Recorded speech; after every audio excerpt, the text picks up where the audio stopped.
నా కృపానికి చాలును, నా శక్తి నీకిచ్చదన్. నా కృపానికి చాలును, నా శక్తి నీకిచ్చదన్.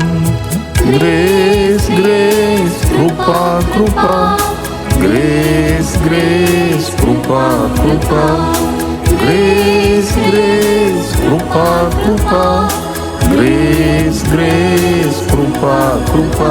నా కృపానికి చాలును, నా శక్తి నీకిచ్చదన్. నా కృపానికి చాలును, నా శక్తి నీకిచ్చదన్. ఈ దినము మీ అందరికీ వచ్చుచున్న ఒక మాట ఏమిటి అంటే, మీకా గ్రంథం 2వ అధ్యాయం 13వ వచనమును ఇంతకుముందు నేను మీకు చెప్పాను. అక్కడ ఏం రాయబడి ఉన్నదంటే, ప్రాకారమును పడగొట్టువాడు మీకు ముందుగా పోవును, వారు గుమ్మమును పడగొట్టి దాని ద్వారా దాటి పోదురు, వారి రాజు వారికి ముందుగా నడుచును, యెహోవా వారికి నాయకుడుగా ఉండును. నేను ఇంత ముందు కూడా ఇదే వాగ్దానమును మీకు చెప్పాను.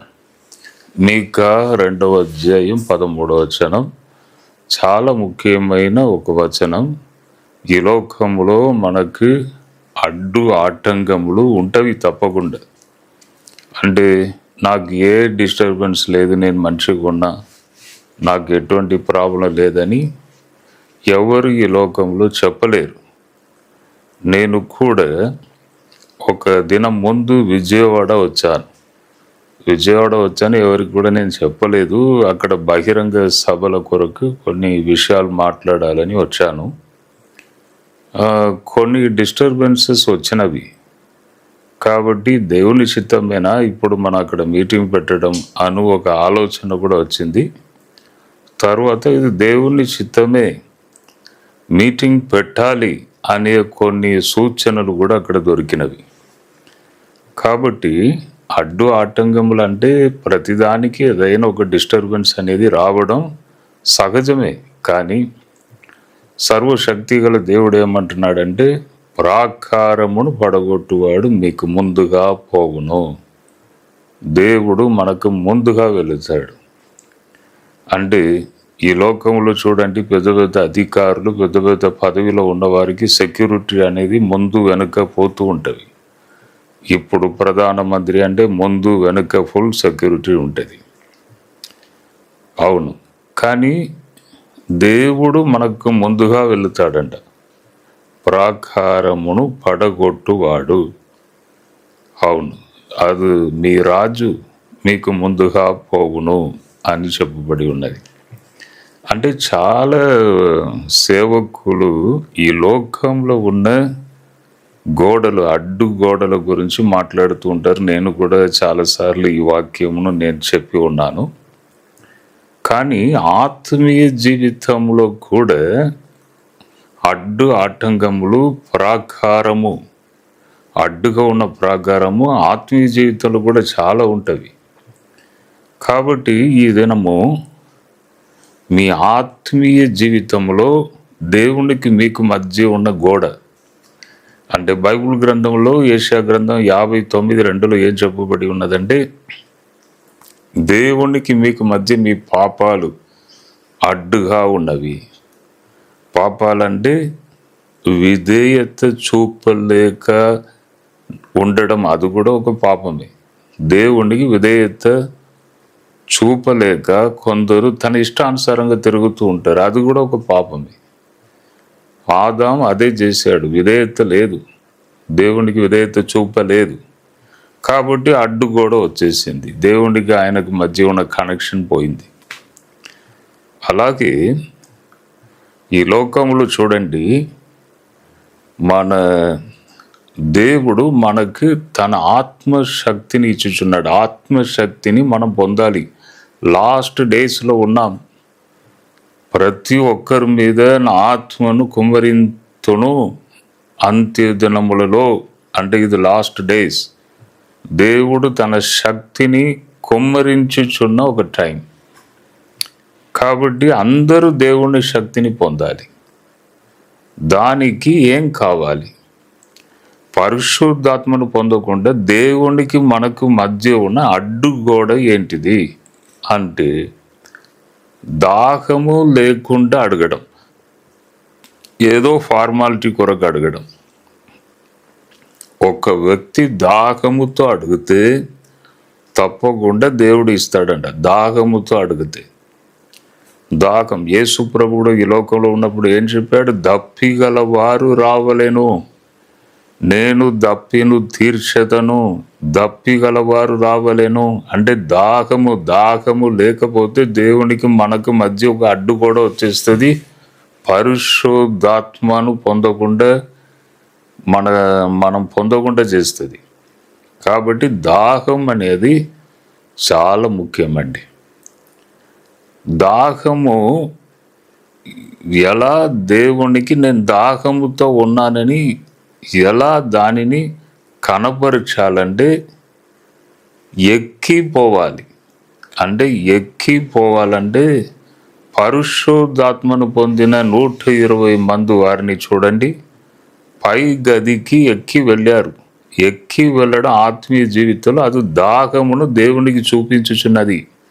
ఎక్కి వెళ్ళడం, పై గదికి వెళ్ళాలంటే దాదాపు ఒక 10-20 మెట్లు ఎక్కాలి. అంటే ఎందుకు ఎక్కాలి? ఎందుకు పైకి ఎక్కాలి? ఎందుకు పై గదికి వెళ్ళాలి? అంటే దాహము లేని వారు ఎక్కరు.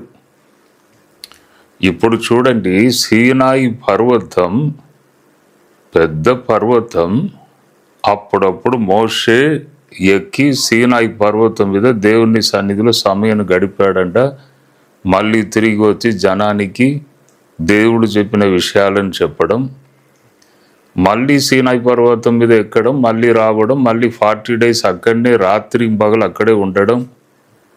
ఎంత దాహమును చూపించాడు మోషే. సీనాయి పర్వతం అంటే సాధారణంగా అనుకుంటున్నారు. నేను యెరూషలేము ఇజ్రాయిల్ దేశానికి వెళ్ళినప్పుడు సీనాయి పర్వతమును చూడుటకు వెళ్ళాను. అక్కడ వెళ్ళి సీనాయి పర్వతం ముందు వెళ్ళి నిలబడితే నాకే కడుపు తిప్పినట్టు అయింది. ఎందుకంటే మెట్లు ఉన్నవి, మెట్లు ఎక్కలేం. మెట్లు ఉన్నవి, ఇప్పుడైతే మెట్లు ఉన్నవి. అప్పుడు మోషే కాలంలో మెట్లు లేవు. అప్పుడు ఆయన ఎలా ఎక్కాడు, ఎలా వెళ్ళాడు? అప్పుడప్పుడు సీనాయి పర్వతం వెళ్ళేవారు, దిగేవారు. అంటే దేవుడు కూడా మోషే పర్వతం మీద దిగొచ్చి ఆయన ఏం చెప్పాడు? మోషే నీవు మాత్రం ఎక్కిరా అంటే దాహముతో చాలాసార్లు ఎక్కాడు. ఎక్కడం, ఒక పర్వతం మీద ఎక్కి వెళ్ళడం, ఒక గది మీద ఎక్కి వెళ్ళడం మన దాహమును దేవునికి చూపించుచున్నది. దాహమును దేవునికి కనపరచాలి.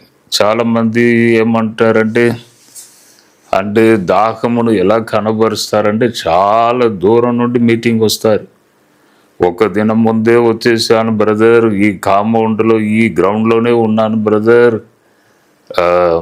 ఇక్కడనే ఉంటాను బ్రదర్, మీటింగ్ అయిపోయే వరకు ఉంటాను బ్రదర్, నాకు ఏదైనా ఒకటి జరగాలి బ్రదర్ అని చాలా దాహంతో దూర ప్రాంతం నుండి వస్తారండి. అంటే దాహమును కనబరుచుచున్నది. జక్కయ్య చెట్టు మీద ఎక్కి కూర్చున్నాడంటే దాహమును అది కనపరుచుచున్నాడు. పైకి ఎక్కాడు.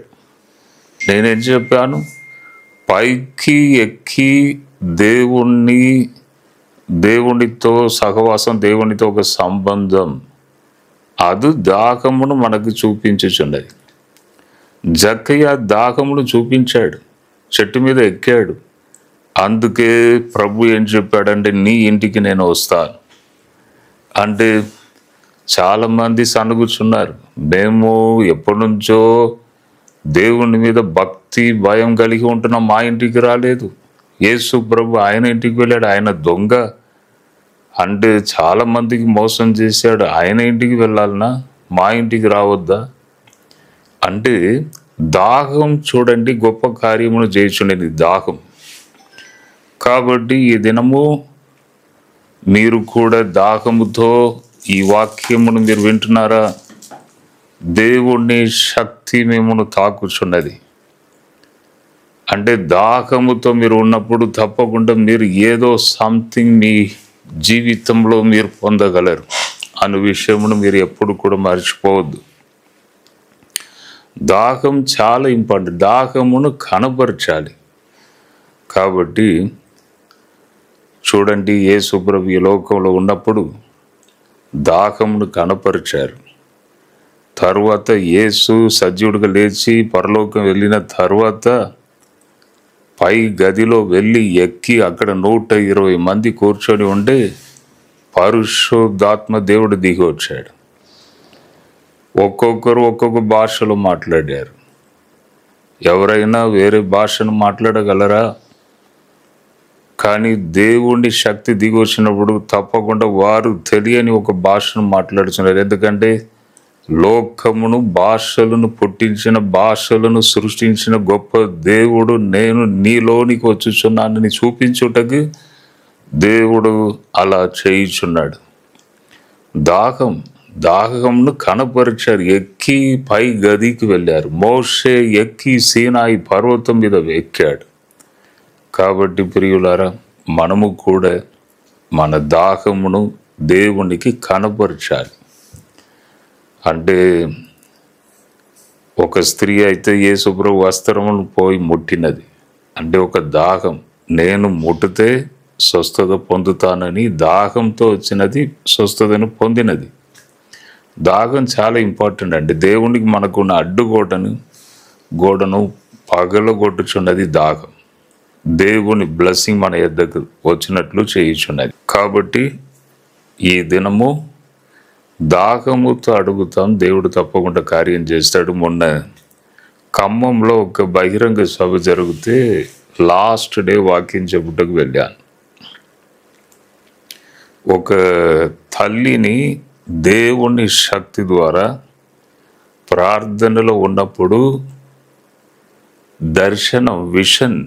దర్శనం దానియేలుకి దేవుడు ఇచ్చిన గ్రేస్, ఆ దర్శనం ద్వారా నేను ఒక సిస్టర్ను, ఒక తల్లిని ముందుకు పిలిచాను. 20 సంవత్సరాల నుండి ఆ జీవితమును చెప్పాను. 20 సంవత్సరాల క్రితం మీరు క్రైస్తవ వ్యక్తి కాదు. మిమ్మల్ని వివాహం చేసి ఇచ్చిన తర్వాత మీ ఫ్యామిలీని మీరు ఒక్కరే కూతురు. మిమ్మల్ని వివాహం చేసి ఇచ్చిన తర్వాత టోటల్ కొలాప్స్ అయింది మీ ఫ్యామిలీ అని చెప్పి పిలిస్తే ఆమె వెంటనే వచ్చిందండి. బాగా ఏడిచింది. ఆమె చెప్పిన సాక్ష్యం అక్కడ సభలో ఉన్నవారికి విశ్వాసమును తట్టి లేపినది. అంటే దేవుడు ఎంత కరెక్ట్గా పిలిచాడని అందరికీ దేవుని మీద ఒక విశ్వాసం కలిగినది. అక్కడ సభ కూడా కదిలించబడినది. ఆమె ముందుకు వచ్చి బాగా ఏడుస్తూ సాక్ష్యం చెప్పినది.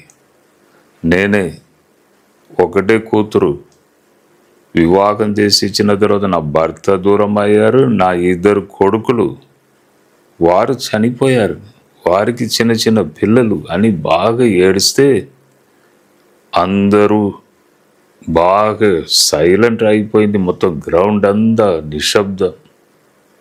అప్పుడు ప్రభు చెప్పాడు, నన్ను వెదకి నీవు వచ్చినావు కదమ్మా ఈ మీటింగ్కి, నేను కూడా నిన్ను వెతకి వచ్చాను.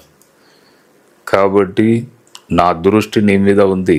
లాస్ట్ వరకు నిన్ను నేను కాపాడుతాను. లాస్ట్ ఊపిరి వరకు నేను నిన్ను బాధ్యత తీసుకుంటానమ్మా, ఏం బాధపడకు. మీ మనవరాలు, మనవడు వారందరినీ నేను బాధ్యత తీసుకొని మంచిగా వారు సెటిల్ అయినట్టు అన్నీ నేను చేస్తాను. ఏం బాధపడవద్దు. నీవు నన్ను వెదకి వచ్చావు, నేను నిన్ను వెదకి వచ్చానని దేవుడు మాట్లాడాడు.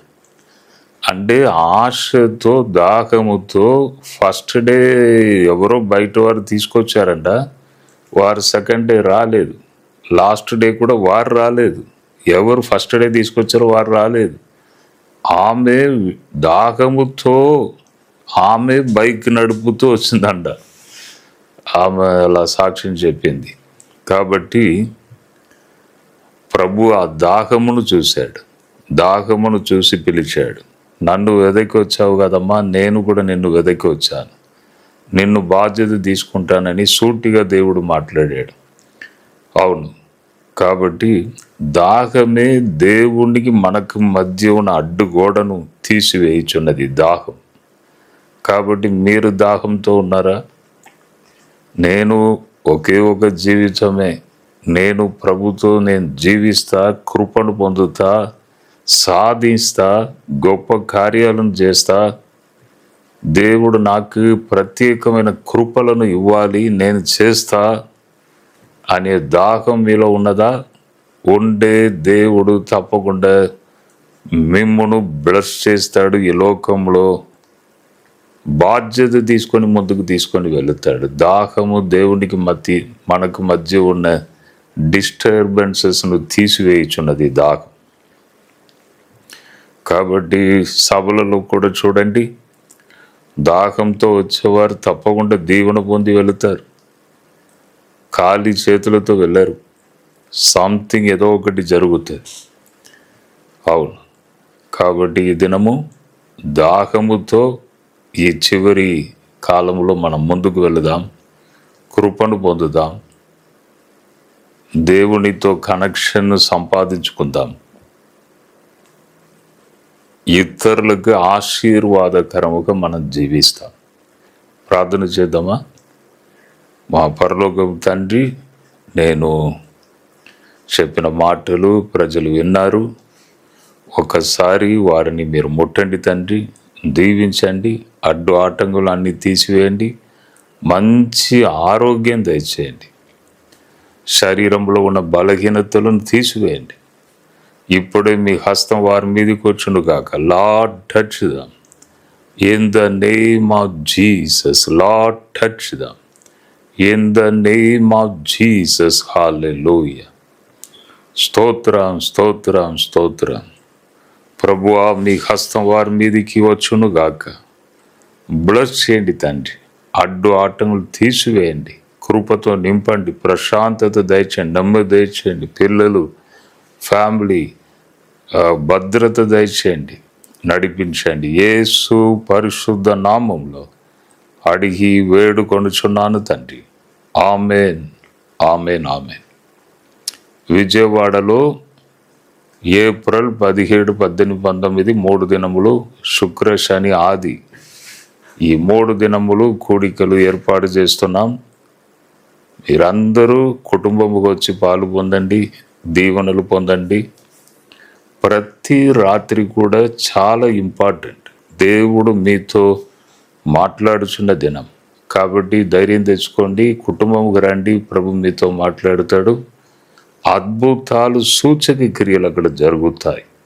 రండి, ప్రేమతో మేము ఆహ్వానిస్తున్నాం. ప్రభు మిమ్మల్ని దీవించును గాక. God bless you, God bless you, God bless you.